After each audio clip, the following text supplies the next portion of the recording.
میرا تو گھر اجڑ گیا نا.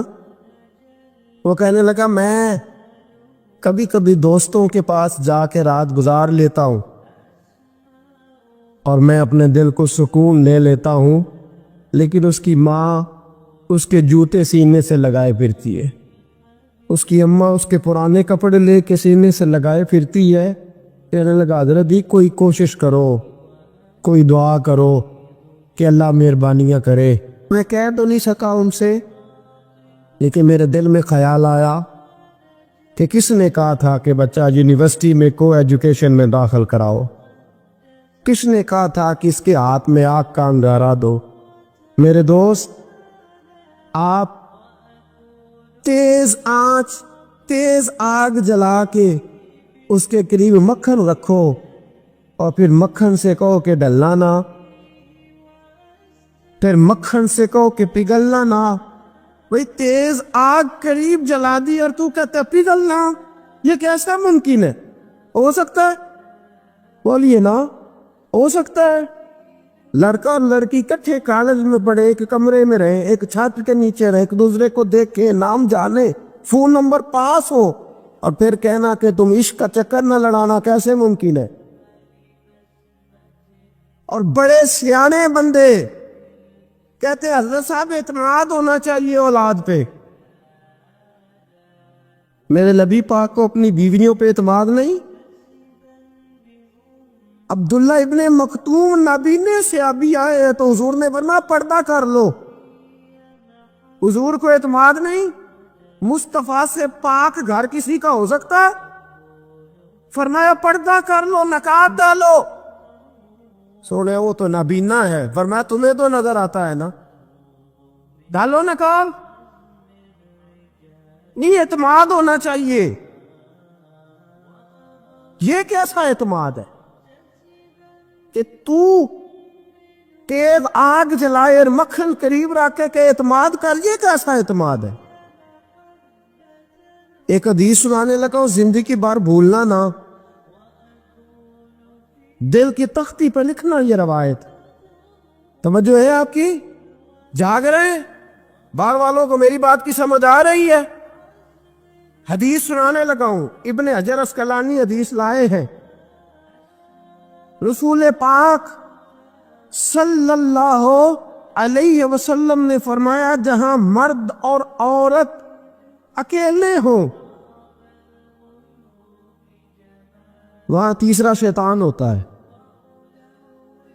یہ تو پہلے بھی سنے ہوں گے نا اتنے لفظ, اس سے آگے ابن حجر حدیث کے لفظ لائے. یا رسول اللہ صلی اللہ تعالی علیہ وسلم, مرد اور عورت اکیلے ہوں تو تیسرا شیطان ہوتا ہے؟ حضور نے فرمایا ہاں. عرض کی حضور اگرچہ وہ نیک ہو,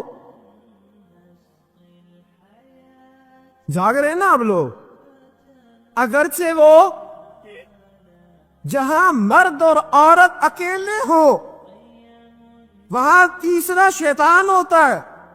حضور اگر وہ نیک ہو لکھ لو دل کی تختی پر. میرے رسول نے فرمایا اگر عیسیٰ کی ماں مریم بھی ہو اور زکریا کا بیٹا یحییٰ بھی ہو تو میں ان دونوں کو بھی اکیلا بیٹھنے کی اجازت نہیں دے سکتا. فرمایا عیسیٰ کی ماں مریم جو رہی مسجد میں, پلی مسجد میں, جس کی پاکیزگی کا اعلان قرآن کر رہا ہے, عیسیٰ کی ماں مریم. اور فرمایا یحییٰ صرف نبی نہیں, نبی کے بیٹے بھی ہے. زکریا بن یحییٰ. فرمایا اگر یہ دونوں بھی ہو, ایک نبی ہو اور ایک ولی ہو, مریم